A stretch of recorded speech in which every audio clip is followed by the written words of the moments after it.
ఏయ్ బాబు లేవ్. ఇదేందయ్యా స్వామి, ఈ పిల్లి నా ఊళ్ళోకి వచ్చి కూర్చుంది.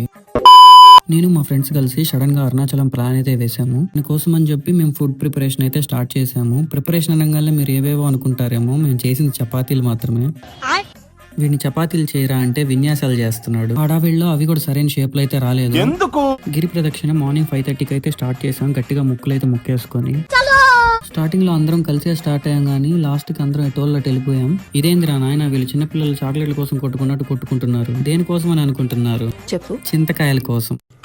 అవి తిన్నాక నా పళ్ళు అయితే కరెంట్ షాక్ కొట్టినట్టు జిమ్మని లాగాయి. దారిలో ఒక టెంపుల్ అయితే వచ్చింది. ఆ టెంపుల్ లోకి వెళ్ళగానే ఒక పిల్లి నన్ను చూసి నా ఒళ్ళోకి రావడం అయితే మొదలు పెట్టింది. నేనేమో ఇదేంద్ర నాయన ఎందుకు వచ్చిందని అనుకున్నాను. తీరా చూస్తే అది నా చేత మసాజ్ అయితే చేయించుకుంది. పాపం మా ఫ్రెండ్ గాడికి మోక్ష మార్గంలో చుక్కలు చూపెట్టాము. లోపలికి వెళ్తుంటే వాడి కాళ్ళు అయితే పట్టేసుకొని ఆపేసాం. పాపం ఇరుక్కుపోయాడు. ఇదంతా నేను ముందే ఊహించి నేనైతే లాస్ట్ లో అయితే వచ్చానన్నమాట. లేకపోతే నాకు పడేది అది.